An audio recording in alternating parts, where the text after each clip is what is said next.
राधे राधे। मैं डॉक्टर मनीषा गुप्ता आपका मेरे channel health is wealth Manisha Gupta में स्वागत करती हूँ।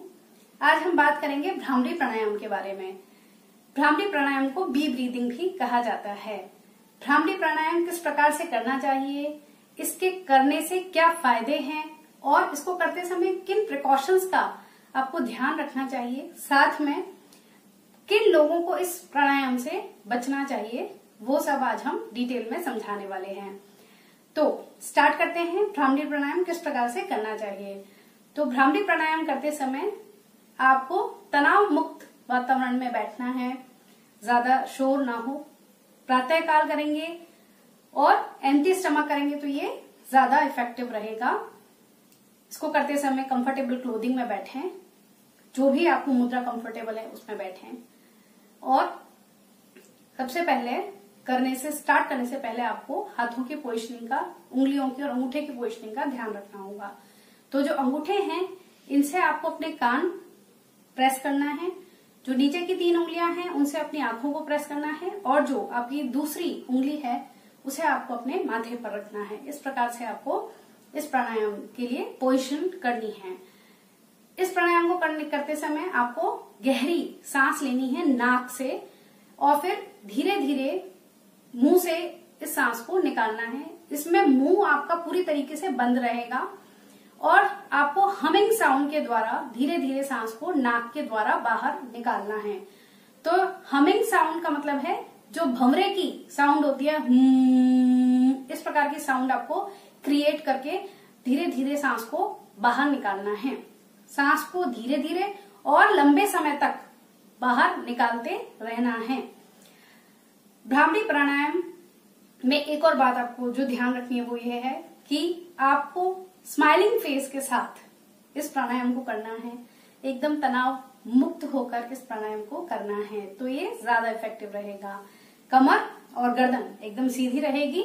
आप कोई भी मुद्रा बैठने के लिए ले सकते हैं, जैसे मैं इस समय वज्रासन में बैठी हुई हूँ। आपको कंफर्टेबल है तो आप पद्मासन में बैठ सकते हैं, अर्ध पद्मासन में बैठ सकते हैं या फिर सिंपल आलती पालती लगा के बैठ सकते हैं। जो लोग पैर नहीं मोड़ सकते हैं वो लंबे पैर करके भी इस प्राणायाम को प्रैक्टिस कर सकते हैं। तो स्टार्ट करते हैं हम। मेरे साथ 3 बार इस प्राणायाम को प्रैक्टिस कीजिए। देखिए किस प्रकार से करना है।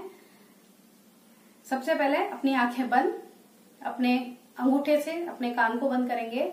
जो नीचे की 3 उंगलियां उनसे आंखों को बंद करेंगे और जो दूसरी उंगली है उसको माथे पर रखेंगे इस प्रकार से। और फिर गहरी सांस लेंगे नाक से।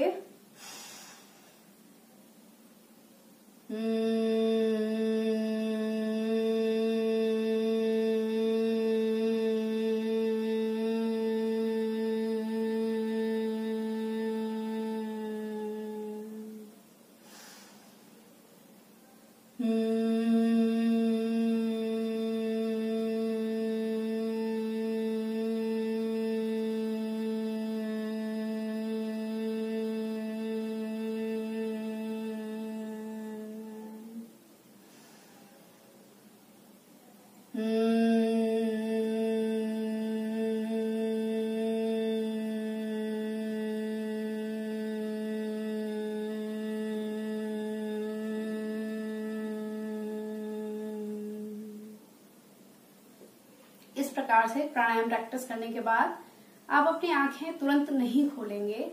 पहले अपने हाथों को हल्का हल्का रगड़ेंगे इस प्रकार से। जब हथेलियां गर्म हो जाएं तो उनको आंखों पर रखेंगे। आंखों को हथेलियों के अंदर खोलेंगे, बंद करेंगे और फिर धीरे धीरे अपने हाथ से, अपने गर्म हथेलियों से अपने ऑर्गन्स हैं इनको थोड़ा थोड़ा सहलाएंगे और जो एनर्जी आपने क्रिएट की है बॉडी में उसको एनर्जी को अपनी बॉडी में एब्जॉर्ब करेंगे। तो इस प्रकार से आप प्राणायाम प्रैक्टिस कर सकते हैं। मैंने 3 बार प्राणायाम करके आपको दिखाया है। आप चाहें तो 3 बार, 5 बार, 7 बार, जो लोग अच्छा प्राणायाम कर सकते हैं वो लोग 21 बार या 51 बार भी इस प्राणायाम को प्रैक्टिस कर सकते हैं। 10 से 15 मिनट तक इस प्राणायाम को प्रैक्टिस किया जा सकता है।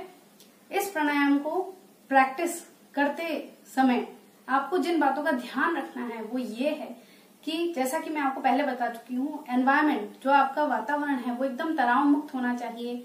आप स्वयं कोशिश करें कि आपका जो चित्त हो वो शांत रहे, आप अपने ब्रीदिंग पैटर्न पर फोकस कर सकें। इसके अलावा आप ध्यान रखें कि जब आप अपने अंगूठे और अपनी उंगलियों से अपने फेस को दबा रहे हैं, प्रेस कर रहे हैं, तो वो तनावपूर्ण नहीं होना चाहिए। जेंटल प्रेस आपको करना है, केवल आपको बंद बनाना है। एक और बात मैं आपको ध्यान दूं इस वाली बात पर कि जो बंद है वो अलग अलग लोग अलग अलग तरीके से लगाते हैं, तो आप कंफ्यूज ना हो। आपको जो पैटर्न बंद बनाने के लिए, जो भी पैटर्न, कई लोग इस तरीके से भी बंद बनाते हैं, कई लोग इस तरीके से भी बंद बनाते हैं होठ के चारों तरफ, तो आपको जो भी कंफर्टेबल लगे उस तरीके से आप बंद बना सकते हैं। इस प्राणायाम के करने के क्या क्या फायदे हैं उसको देखते हैं अब।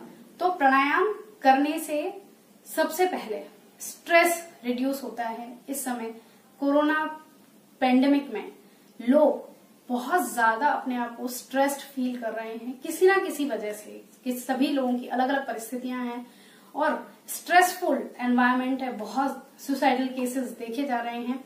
तो प्लीज सभी लोगों को अपने खुद के शरीर के लिए 10 से 15 मिनट डेली, मैं तो कहती हूँ जबकि आधा घंटा से 1 घंटा अपने शरीर के लिए निकालना चाहिए, जिसमें आप भ्रामरी प्राणायाम है, ओम चैंटिंग है, इन सभी को आप प्रैक्टिस कर सकते हैं।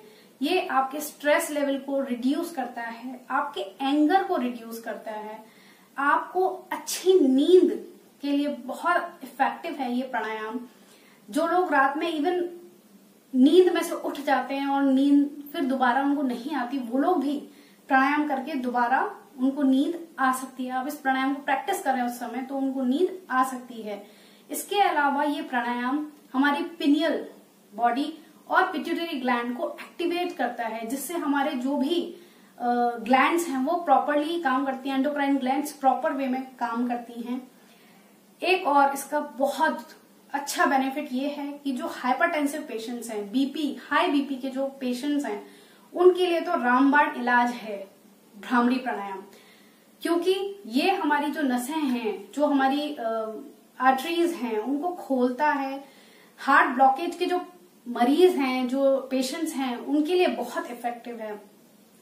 तो इस प्राणायाम को और ओम चैंटिंग को डेली रूटीन में अपनाएं। ओम चैंटिंग का भी वीडियो मैं पहले एक बना चुकी हूँ, ओम चैंटिंग नाम से ही है। आप मैंने डिस्क्रिप्शन बॉक्स में इसका लिंक आपको शेयर किया है, आप वहां जाकर ओम चैंटिंग किस तरीके से करना है, इसके क्या बेनिफिट्स हैं, उसके बारे में भी आप देख सकते हैं।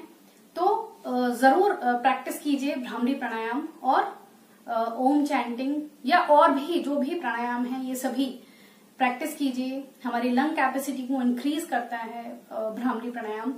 इसके अलावा किन लोगों को ये भ्रामरी प्राणायाम प्रैक्टिस नहीं करना चाहिए, तो जिन लोगों को ईयर इन्फेक्शन है, कानों में इन्फेक्शन है, उन लोगों के लिए भ्रामरी प्राणायाम निषेध है। और साथ में लो बीपी वाले पेशेंट्स भी इस प्राणायाम को कम प्रैक्टिस करें, क्योंकि मैंने पहले ही बताया है कि ये जो नसें हैं उनको खोलता है और खून के प्रवाह को तेज करता है, नर्व कंडक्शन को स्मूथ करता है भ्रामरी प्राणायाम। तो भ्रामरी प्राणायाम बहुत ही इफेक्टिव प्राणायाम है, मन और दिमाग दोनों को ही शांत करता है। आप रेगुलर वे में भ्रामरी प्राणायाम को प्रैक्टिस करिए, ओम चैंटिंग को प्रैक्टिस कीजिए, डेफिनेटली आपको रिलीफ महसूस होगा।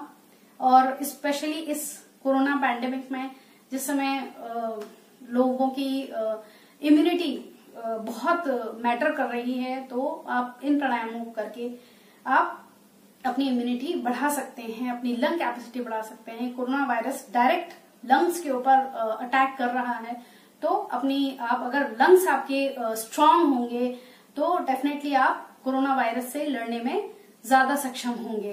अगर आप ऐसा कर रहे हैं तो निश्चित रूप से आप अपने शरीर को एक बहुत फायदा पहुंचाने वाले हैं, आप अपने स्वयं को बहुत फायदा पहुंचाने वाले हैं। तो आई होप मेरा ये वीडियो आपके लिए लाभदायक रहेगा। Thank you for watching.